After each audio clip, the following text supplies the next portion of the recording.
अतिथि देवो भव।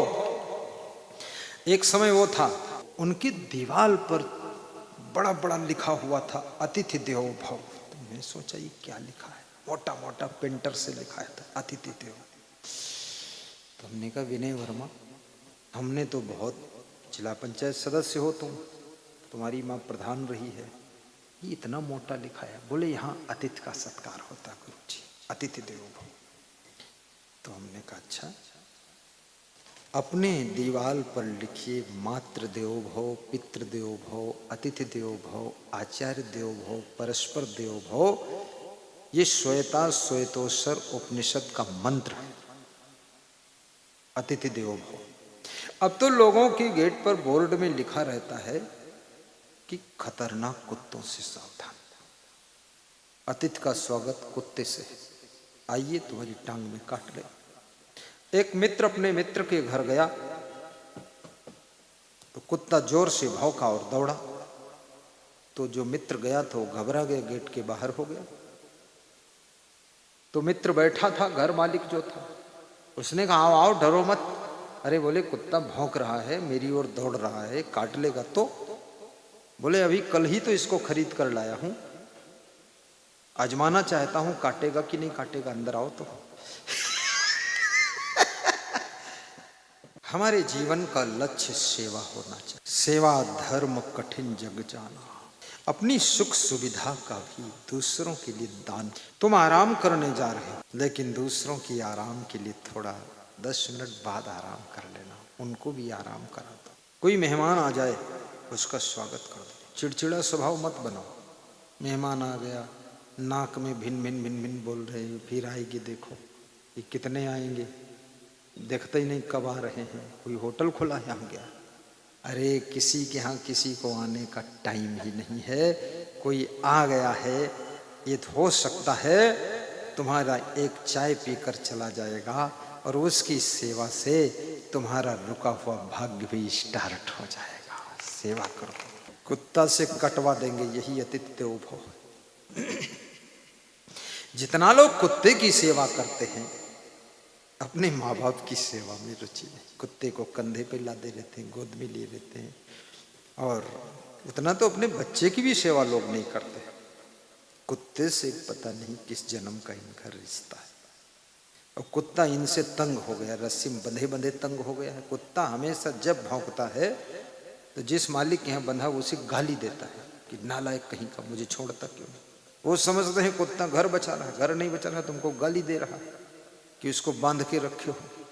वो तो अपने आप दौड़ने वाला प्राणी है, स्वतंत्र कर दो उसको, घिनौना हो जाएगा, उसके सब शरीर में घृणित हो जाएगा, ज्यादा उसको फंसा के रखा फालतू। और कुत्ता उत्ता कोई घर वर तुम्हारा बचा नहीं पाएगा, क्योंकि जो बदमाश होते हैं उनके पास बड़ी बुद्धि होती है, कुत्ते को कंट्रोल करना भी जानते हैं। एक मांस का टुकड़ा फेंक देंगे, कुत्ता खाने लगेगा, भौंकेगा ही नहीं, प्रेम से खाता रहेगा। जब वो टुकड़ा खत्म होगा दूसरा टुकड़ा फेंक देंगे, तब तक अपना काम कर लेंगे। तुम खाम खाम कुत्ता लादे घूम रहे। तो ये अपने माता पिता अतिथि का सत्कार कीजिए, सेवा कीजिए उनकी, सेवा धर्म। वृद्धाश्रम की जरूरत ना पड़े। सबसे ज्यादा वृद्धाश्रम गुजरात में, और गुजरात के लोग बहुत बुद्धिमान, इंटेलिजेंस। कोई अपने बूढ़े माँ बाप को रखते नहीं घर में, वो वृद्धाश्रम में छोड़ देते हैं। ये कौन बुद्धिमानी। और सबसे कम वृद्धाश्रम उत्तर प्रदेश में। उत्तर प्रदेश के लोग बहुत धनवान नहीं, काम चलाऊ धन है इनके पास। और बिहार में तो बिल्कुल कम धन है, लेकिन फिर भी वृद्धाश्रम बहुत कम है। हर घर में अपने अपने वृद्ध की सेवा हो, वृद्धाश्रम का झंझट करने की जरूरत नहीं है, वृद्धाश्रम बनाने काम नहीं। अपने अपने बूढ़ों की सेवा कर लो, अपने अपने घर में कर लो। और जिसके घर में बूढ़े नहीं, याद रखना उस घर में बहुत बड़ा सुख निवास नहीं कर सकता है। एक बूढ़े को वृद्धाश्रम में छोड़ने गया बेटा, तो बूढ़ा रास्ते भर रोता रहा। बाप था, रोता रहा, बहुत रोया, लेकिन बेटा पिघला नहीं, क्योंकि उसकी पत्नी का आदेश था इनको छोड़ कर आओ। कितने लोग अपनी पत्नी के बहुत आज्ञाकारी शिष्य होते हैं, चाहे उल्टा बताए चाहे सुल्टा बताए, पूर्ण आज्ञा मानते हैं। अगर वो कहती शीर्षासन करो, जी देवी जी, उल्टा खड़े हो गए। फिर बोलती है पैर नीचे कर, तो नीचे कर ले, जी देवी जी। फिर कहती बाजार जा, हाँ जी देवी जी। पूरा गधा है ये, इसको क्या करो, कुछ विवेक भी तो करो। कोई आपकी पत्नी बोल दे अपने माँ बाप को वृद्धाश्रम छोड़ दो, तो तुमको हम पहले छोड़ देते। ये बोल दो ना कि तुम चलो वहाँ देख लो क्या होता है, तुम बुढ़ापे में जाओगे, क्या फायदा, एडवांस चली जाओ, बिफोर टाइम, चलो निकलो यहाँ से। हाँ, वृद्धाश्रम चलो। वो गया छोड़ने और छोड़ दिया। बुढ़ा रोता रहा बाप, वो छोड़ के लौटा। बस थोड़ी दूर ही लौटा था, तब तक फिर वाइफ का फोन आ गया। बोले छोड़ दिया? बोले हाँ जी देवी जी छोड़ दिया। बोले मना कर दिया कि कभी मत आना? बोले मना नहीं किया। बोले जाओ फिर से मना करके आओ, घर कभी ना आए। तो मना करने गए, बोला जी देवी जी मना कर दिया कि कभी अब आना मत, यहीं रहना।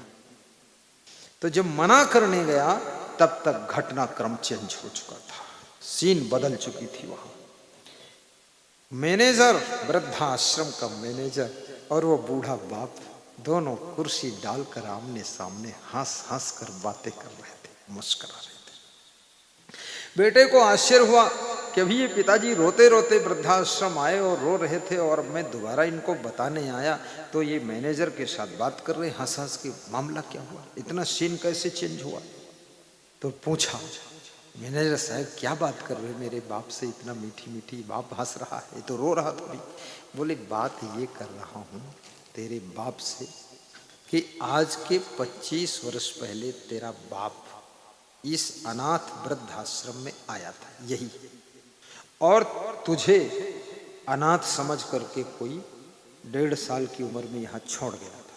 तो अनाथ आश्रम में पल रहा था, और यही जिसको तू बाप कहता है और तू जिसका बेटा बना, ये बुढ़ा तेरे को लेकर गया था घर, और पाला पोसा पढ़ाया लिखाया, तू नौकरी पा गया, तेरी शादी कर दिया। अब अनाथ को तो ये सनाथ बना दिया बूढ़े ने, पर इस बूढ़े सनाथ को तूने अनाथ बना दिया। तो हम दोनों हंस रहे थे, क्या दुनिया का खेल है, जिसको सनाथ बनाया उसने हमको अनाथ बना दिया। ये हंस रहे थे। बोले मैं यहाँ अनाथ 1.5 साल का? बोले हाँ तू 1.5 साल का, कोई पैदा करके फेंक फाक दिया होगा। चलो पिताजी घर चलो, मैं किसी की नहीं मानूंगा, आपको ले चलूंगा। तो बूढ़ा बाप हंसा और बोला कि बेटा बस हो गया, अब कभी नहीं जाऊंगा, मैं इसी वृद्धाश्रम में काम करूंगा, सेवा करूंगा और सुख से रहूंगा, झंझट खत्म बुढ़ापे में। नहीं तो तेरे बच्चों को ही मैं इधर उधर करता रहूंगा, मेरा जिंदगी सुधरेगा कैसे? अब तो जाऊंगा ही नहीं, जहां से तुझे ले गया था तूने वहां मुझे पहुंचा दिया, अब यहीं रहूंगा, बस सुखी हूं। याद रखना बुढ़ापे में थोड़ा अपनी व्यवस्था का भी ख्याल रखना, कुछ बैंक के अकाउंट में भी जमा रखना थोड़ा सा बुढ़ापे के लिए। बहुत ज्यादा अंधाधुंध उलझ मत देना, सासों को भी थोड़ा सा जमा रखना चाहिए। एक बूढ़े को बहुत दुख दे रहे थे लोग, सब बहुएं दुख देती थी, बेटे दुख देते थे। तो बुढ़ा बहुत दुखी हुआ, अपने गुरु के पास गया, बोला बहुत दुख है, खाना नहीं देते हैं, प्रेम से बोलते नहीं हैं, रजाई ओढ़ने को नहीं देते, हमारा कोई ख्याल नहीं करता, क्या करूं? गुरु ने कहा तेरे पास रुपया कितना है? बोले कुछ नहीं है, सब दे दिया हमने मोह में पड़ के। गुरु ने कहा ले 2 रुपया ले जा। 2 रुपये वही खबटौहा लोहे वाले सिक्के दे दिया, 10-10 के सिक्के। बोले ले जा, सब दुख मिट जाएगा। बोले 2 रुपये से क्या मिटेगा, हम तो 2 करोड़ की संपत्ति दे दिए तब नहीं मिटा, अब क्या मिटेगा? बोले जा रात भर इसको गिनना, एक सिक्के पर दूसरा डालना, दूसरा फिर पहले वाले पर डालना, रात भर गिनते रहना, ऊंचे से डालना, खन खन की आवाज हो। तो सवेरे तेरे बहू बेटे पूछेंगे रात भर पिताजी गिनते रहे कितने पैसे आपके पास, तो बता देना चांदी के सिक्के हैं, रात भर गिना हूँ, अभी पूरा गिन नहीं पाया हूँ, अगली रात फिर गिनूंगा। तो कहेंगे किसको दोगे? तो बोल देना जो सेवा करेगा उसको देंगे, बस इतना बोल देना, और देना मत किसी को। वो आया, रात भर गिना उस बूढ़े ने, एक के ऊपर दूसरा सिक्का डाले, दूसरा उठा के पहले वाले पर डाले, रात भर यही डाला डोली किया।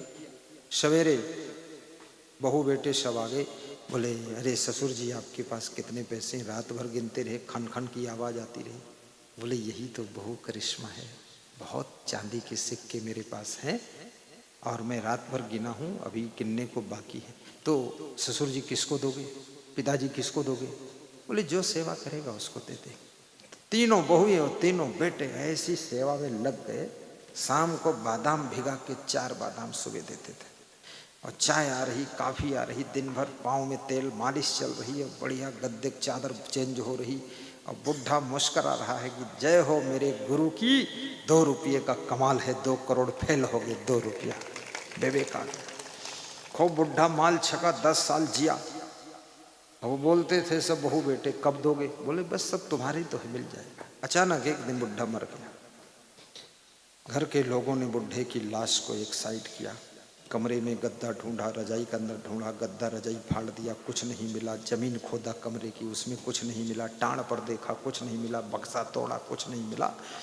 सब कोट सोट की जेबें देखा, कुछ नहीं मिला। वो 2 रुपये सिक्के मिले, और मिला नहीं। सबने कहा अरे भाई ये पैसा कहाँ चला गया? रात भर बाप गिनता रहा, 1 रुपया नहीं मिल रहा चांदी का। तो एक बहू बोली लक्ष्मी के बड़े पाँव होते, कहीं खिसक गई होगी। और बुढ़ा माल छक के मर गया। इसीलिए तो कहते हैं बिना ज्ञान सुख नहीं, नास्त ज्ञानात परम सुखम। बिना ज्ञान के सुख नहीं मिलेगा। गुरु ने ज्ञान दे दिया, 2 रुपये में सुख मिल गया, और ज्ञान नहीं था 2 करोड़ चले गए, सुख नहीं मिला। 30 करोड़ की संपत्ति चरखी दादरी के एक बूढ़े माँ बाप ने अपने बेटों को दे दिया। 2 बेटे 2 बहू, और पोता कलेक्टर था, डीएम था। उसकी सेवा नहीं हुई। दोनों पति पत्नी, उसका नाम जगदीश था, पति पत्नी ने आत्महत्या कर लिया, और सुसाइड नोट में लिख दिया मेरे आत्महत्या का कारण मेरे बेटे हैं, मेरी बहू है, मेरा पोता है, इनको समाज और शासन इनको सजा दे, दंड दे। ऐसा न्यूज़पेपर में आया। तो मैं उसको देखा, पेपर तो नहीं, मोबाइल में देखा। तो हमने कहा बड़ा मूर्ख बाप निकला। 30 करोड़ की संपत्ति दिया और आत्महत्या करके मरना पड़ा। क्या जरूरत है 30 करोड़ की देने की? अरे 15 करोड़ उनको दे दो, और 15 करोड़ कोई ऐसी संस्था में दीजिए जहां तुम्हारी रात दिन सेवा हो, मुस्कुरा कर जियो। ऐसे मूर्खों को क्यों दे रहे हो? और वो भी उसका पोता कलेक्टर, डीएम, पूरा जिला डील करता है, अपने दादा दादी को डील ही नहीं कर पाया। याद रखना, जिला संभालने से पहले अपनी फैमिली को भी संभालना सीखो, अपनी व्यवस्था को भी संभालना सीखो, और उनको सबको लेकर चलना सीखो, तब तो तुम्हारी बलिहारी है। नहीं तो कलेक्टर फलेक्टर बनने की जरूरत नहीं। उससे अच्छा तो टमाटर है, कलेक्टर किस काम का? कम से कम सब्जी बनेगी, लोग खाएंगे। फालतू कलेक्टर बनता। मिनिस्टर बनो, कलेक्टर बनो, डॉक्टर बनो, लेकिन प्रेम। आज मैं मनोज महेशा हॉस्पिटल में गया, तो वहां पर डॉक्टर मनोज की माँ आई। हमने कहा पूछा इनकी उम्र क्या है? बोले 92 साल हो गए। 92 साल में वो चलती है माता जी, यहाँ बैठी हो। तो हमने कहे तो ठीक दिख रही। बोले दवा खिलाता रहता हूँ, भोजन करती है, खुश रहती है, 92 साल में छलांग लगा देती है। हमने कहा ये कौन? बोले पिताजी है। हमने कहा इनकी उम्र? ये भी 90-92। बोले उम्र लगभग बराबर है। हमने कहा ये? बोले ये भी आनंद में है।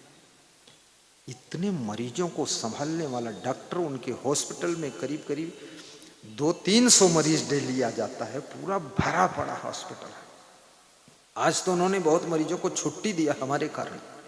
हाँ, क्योंकि गुरुजी के सत्संग वही करा रहे, और पता चले मरीज और ज्यादा हो जाए तो वही हुए पड़े रहे। तो उन्होंने कहा मैं छुट्टी दिया हूँ बहुतों को, ताकि 2 दिन आपका सत्संग सुनूं, कराऊं, सेवा करूं। बाप भी खुश, माँ भी खुश, और मरीज भी खुश। और डॉक्टर साहब का इतना अच्छा इलाज है, पता नहीं उनके हाथों में जादू है, गुरु की कृपा है, भगवत आशीर्वाद है कि जो आता है बस फट से कृपा हो, आराम मिल जाती है। इसलिए याद रखना, अपने परिवार को भी संभालना सीखो, और खुद को भी संभालना सीखो। चलना संभल संभल के माया नगर यही है। ये माया नगर है, यहाँ संभल कर चलना पड़ेगा, नहीं तो फिसल कर गिर जाओगे, चोट खा जाओगे, भटक जाओगे, ठगा जाओगे, गड़बड़ हो जाएगा। चलना संभल संभल के, हर व्यक्ति को संभल कर चलने की जरूरत है। मिनिस्टर हो, चीफ मिनिस्टर हो, प्राइम मिनिस्टर हो, होम मिनिस्टर हो, या बिल्कुल नेता हो ही ना, कृषक हो, परिवार में हो, संभल कर चलिए, अन्यथा फिसल जाओ। बहुत लोग फिसल चुके हैं। बड़े बड़े पद प्रतिष्ठा को पा करके, धन दौलत को पा करके भी मन फिसलता है। जैसे विजय माल्या का मन फिसल गया, बहुतों का मन, सुब्रत राय का मन फिसल गया, सहारा वालों का। और याद रखना, मन अगर कहीं लोभ में फिसल गया, या कहीं वासना में फिसल गया, या विषय भोगों में फिसल गया, या दारू मांस मछली अंडा में फिसल गया, जिंदगी तबाह हो जाएगी, बर्बाद हो जाओगे, देश छोड़कर भागना पड़ेगा। इससे अच्छा है उन मिनिस्टरों को भी ध्यान देना चाहिए जिनका मन फिसल गया, घोटाला कर बैठे, फिर जेल में जाकर बैठे, और घोटाला से जो पैसा कमाया उससे महल खड़ा कर बैठे, और महल में चूहे दंड पेल रहे हैं, और सांप घूम रहे हैं, और नौकर चाकर आनंद कर रहे हैं, और ये घोटालाबाज मिनिस्टर साहब जेल में हवा खा रहे हैं। ये मूर्ख नहीं तो है क्या? अरे तेरा मकान है, उसमें आराम से रहे, जेल में रहने की क्या जरूरत है? और पद ही मिल गया, मिनिस्टर बन गए, चीफ मिनिस्टर बन गए, घोटाले करने की क्या जरूरत है? एक चीज ले लो, भैंस का दूध खा लो, तो भैंस को तो मत खाओ कम से कम। और ये भैंस का दूध भी खा लेंगे, फिर भैंस भी खा लेंगे, और भैंस खा लोगे तो सींग फंस जाएंगे, तो आते फट जाएंगे, भैंस खुर घाल खाएंगे लोग। अरे इतने बड़े पद पर पहुंच गए, छोड़ो बकवास, धन ही सब कुछ थोड़े होता है। इतने बड़े पद को प्राप्त करना बहुत कुछ होता है। लोग जिंदगी दांव पर लगा देते हैं, बहुत बड़े पद नहीं मिलते हैं। उस पद को संभाल लो, थोड़ा त्याग रखो। किसी पद को संभालने के लिए त्याग की आवश्यकता होती है। आप में त्याग नहीं होगा, कोई पद वद कुछ नहीं संभलेगा। और पद से बड़ा परम पद, मोक्ष पद, शांति पद, वो भी पद ले लो ना। ये कहां लालच में फंस रहे। एक मिनिस्टर मेरे पास आया, बोला मैं आपके आशीर्वाद से मिनिस्टर बन गया, कुछ सावधानी बताओ। तो हमने कहा मिनिस्टर ही बने रहना। बोले क्या मतलब? हमने कहा लालच में मत पड़ना, भोजन में नमक जैसे ही खाना, कहीं नमक में भोजन मत खा लेना। बोला गुरुजी लालच तो आ जाता है। तो हमने कहा आए लेकिन करना मत। मन भटके तो तन को भटकने मत देना, शरीर को संभाल लेना, जिद्दी हो जाओ, ऐसा करूंगा नहीं। चलना संभल संभल के, माया नगर यही है। चलना संभल संभल के, माया नगर यही है। चलना संभल संभल के, माया नगर यही है। 2 दिन की जिंदगी में मत दाग तू लगाना। 2 दिन की जिंदगी, थोड़ा गुनगुनाओ, दोहराओ, साथ में बोलो। दाग तू लगाना। प्रभात कुमार बोलिए। 2 दिन की जिंदगी में मत दाग नहीं लगना चाहिए, बेदाग जिंदगी रहनी चाहिए।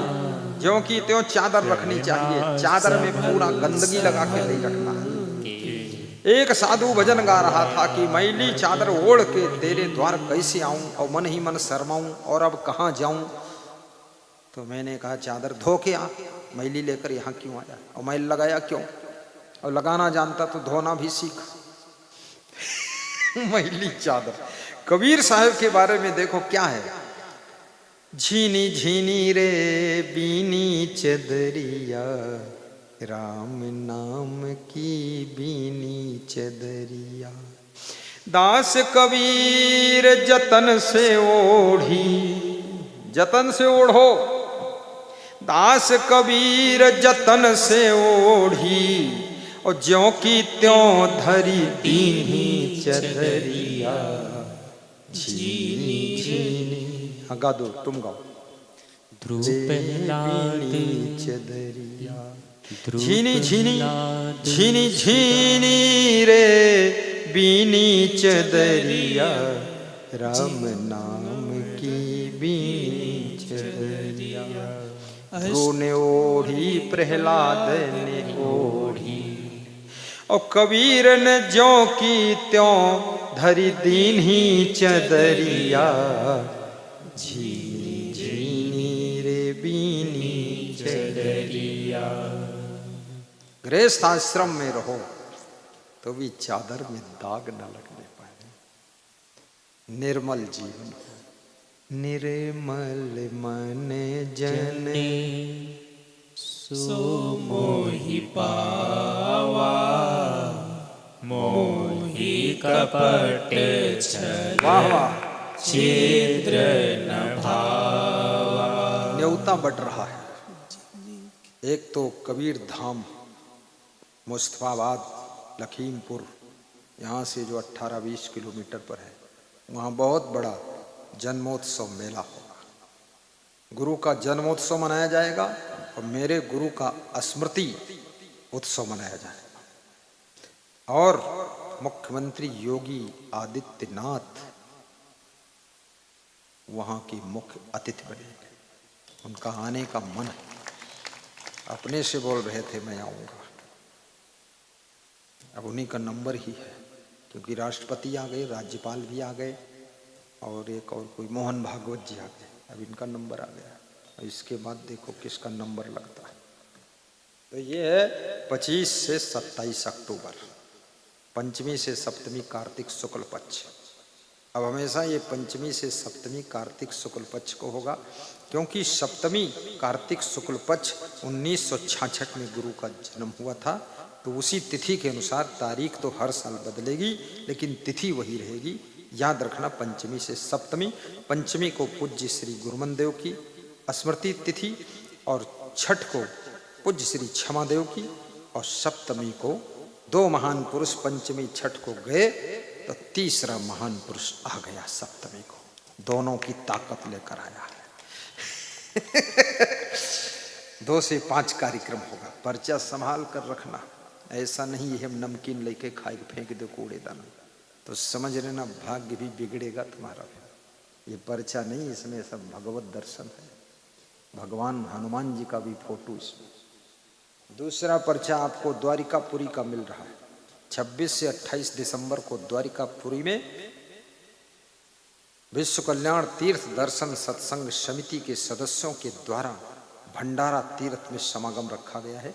26 से 28 दिसंबर, 2 से 5 प्रवचन, समुद्र के किनारे गुजरात में। इसमें भी आपका सादर आमंत्रण है, और इसमें सभी लोग पहुंचो न पहुंचो, लेकिन तीर्थ के महाभंडारा में आपकी सेवा पहुंचनी चाहिए। कैसे सेवा पहुंचेगी? इसमें 10 प्रकार के सदस्य बनते हैं। जाओगे? हाँ, ये बैठेंगे, हाँ निकल जाइए, फिर कल आ जाना। आप मीटिंग करो, ये दरोगा जी सेटिंग करें यहाँ। आशीर्वाद श्री राकेश जी। आत्मी दानवीर, इसमें पहली सदस्यता है आत्मी दानवीर की कैटेगरी में जो सदस्य बनता है 2100 की राशि, विशेष दानवीर 5100 की राशि, कर्ण दानवीर 11000 की राशि, राजा बलि दानवीर 21000, हरिश्चंद्र दानवीर 51000, ईश्वर रावटे हरिश्चंद्र दानवीर है, अम्बरीश दानवीर 1 लाख, मोहरत ध्वज दानवीर 2 लाख, कबीर दानवीर 3 लाख, योगेश साहू छत्तीसगढ़ वाले इसमें है, राजा शिवी दानवीर 4 लाख, भामा शाह दानवीर 5 लाख। इसमें बहुत लोग सदस्य बने हैं, और जो मेंबर बनते हैं उन्हीं की राशि से तीर्थ में भंडारा होता है। जिनको आने का समय मिलता आ जाते हैं, और नहीं आते हैं तो उनका भंडारा हो जाता है और उनको उसका पुण्य प्राप्त होता है। तो तीर्थ में हर वर्ष ये समागम। तो इसमें नाम लिखने की जगह है, द्वारिका वाले में अपना नाम लिखकर जिस कैटेगरी में आप सदस्य बनने के इच्छुक हों वहाँ जमा करिए पर्चा, फिर आपको सदस्य बना लिया जाएगा, और सदस्य बना करके फिर आपकी सेवा तीर्थ में पहुँचेगी। कभी पशुपतिनाथ इसी सेवा राशि से आपका रहने का निवास होगा, बिछाने के गद्दे रजाई होंगे, इसी से भोजन भंडारा बनेगा, और आप नहीं पहुँचे तो दूसरे तीर्थ यात्रियों की सेवा आपके धन से हो जाएगी। इसमें अवश्य आप सदस्य बने। सभी सत्संगी भाइयों बहनों से ये कमेटी के मुखिया हीरालाल साहू निवेदन कर रहे हैं कि सब लोग उनके साथ में जुड़े। हीरालाल साहू का उद्देश्य है, गुरु का सत्संग शहर और गांव में होता है, लेकिन मेरे गुरु का सत्संग तीर्थों में भी हो, इसलिए ये योजना उन्होंने बनाया है, और इसकी राशि सब ट्रस्ट के अकाउंट में ही आती है। पैसा वो नहीं संभालते हैं, पैसा ट्रस्ट संभालता है, उसके बाद ट्रस्ट मैनेजमेंट करता है। एक और पर्चा आपको मिलेगा जिसका नाम है अयोध्या में आश्रम तैयार हो रहा है, बहुत तैयार। हमारे चतुर्वेदी जी भागवत कथाकार, राम कथाकार कह रहे थे, मैं मेरे गुरु से मिलाऊंगा तो कोई पुराना आश्रम जो नहीं चल पा रहा होगा उसको मैं आपको दिलवा दूंगा। तो मैंने कहा मैं पैसा भी दे दूंगा, कुछ ऐसा फ्री नहीं लूंगा। तो वो दिलवाएंगे, बाकी सब बन जाएगा। आश्रम की योजना चल रही है ताकि अयोध्या में राम दर्शन के लिए जो भक्त आए तो कम से कम 20,000 भगत, राम के भगत या कृष्ण के भगत, किसी के भगत हों, वो हमारे आश्रम में रात सोच रहे। क्योंकि वहाँ होटल बहुत महंगे हैं अयोध्या में, 4,000 एक रात का लेते हैं, 3,000 एक रात का लेते हैं। और अपने आश्रम में दमादम मस्त कलंदर और तुम्हारा पहला नंबर, आराम से रहिए, झंझट खत्म, ऐसी व्यवस्था बनेगी। तो ये भी पर्चा आपको मिलेगा, इसमें भी आप जो भी सेवा में लगना चाहेंगे लग सकते हैं। आइए, संसार में संभल संभल कर चलने के लिए हमारे संत विचारक समझा रहे हैं कि चलना संभल संभल की माया नगर यही है। 2 दिन की जिंदगी में मत दाग तू लगाना, चलना संभल संभल के, चलना संभल संभल के, माया नगर यही है। चलना संभल संभल के, माया नगर यही है। माया नगर यही है, माया नगर यही है। चलना संभल संभल के, माया नगर यही है। मन में संभल के देखो, 2 दिन की जिंदगी है। मन में संभल के देखो, जन्म मरण 2 दिन की जिंदगी है। यह ओश का बबूला तन ठहरता नहीं है। यह ओश का बबूला शरीर मरण धर्मा ठहरता नहीं है। शरीर का धर्म मरना है, इसको जीना ही आश्चर्य है, मरना तो है ही। मरने से पहले जीने का ढंग सीखना है। जीवन खत्म हुआ तो जीने का ढंग आया, जब बुझ गई समा तो महफिल में रंग आया।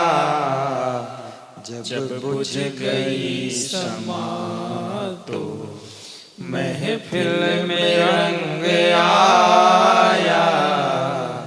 जीवन खत्म हुआ तो जीने का ढंग आया। जीवन खत्म हुआ तो जीने का ढंग आया।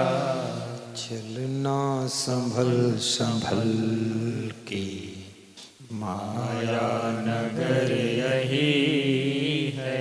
मन माया तो एक है, माया मन ही समाए। 3 लोक संशय परी, काहि कहूँ समुझाए। तुम्ही मेरे मंदिर, तुम्ही मेरी पूजा। तुम ही सब खड़े हो मेरे जाइए, मंदिर, सब हाथ जोड़िए, तुम ही भाव से मेरी करिए। पूजा। तुम ही देवता हो, तुम ही देवता हो, तुम ही देवता हो, तुम ही देवता हो। तुम ही राम मेरे कन्हैया तुम ही हो, जीवन की नैया के खेवैया तुम ही। गाओ दोहराओ। तुम ही राम मेरे कन्हैया तुम ही हो, जीवन की नैया के खेवैया तुम ही हो। न जानू मैं भक्ति न जानू मैं पूजा, सिवा तेरे सद्गुरु नहीं और दूजा। न जानू मैं भक्ति न जानू मैं पूजा, सिवा तेरे सद्गुरु नहीं और दूजा। नसीबों के मेरे रचैया तुम ही हो, दुखड़ों की धूपों में छैया तुम ही हो। नसीबों के मेरे रचैया तुम ही हो, दुखड़ों की धूपों में छैया तुम ही हो। दुखड़ों की धूपों में छैया तुम ही हो। तुम ही राम मेरे कन्हैया तुम ही हो, तुम ही राम मेरे कन्हैया तुम ही हो, जीवन की नैया के खेवैया तुम ही हो। जीवन की नैया के खेवैया तुम ही हो। बहुत रात बीती चलो अब सुना दूं, भजन छेड़ शहरे गम तुम्हें मैं सुना दूं। नसीबों के मेरे रचैया तुम ही हो, तुम ही मेरे मंदिर, तुम ही मेरी पूजा। तुम ही देवता हो, तुम ही देवता। बोलिए सद्गुरु भगवान की जय, संत भगवान की जय, भक्त भगवान की जय हो।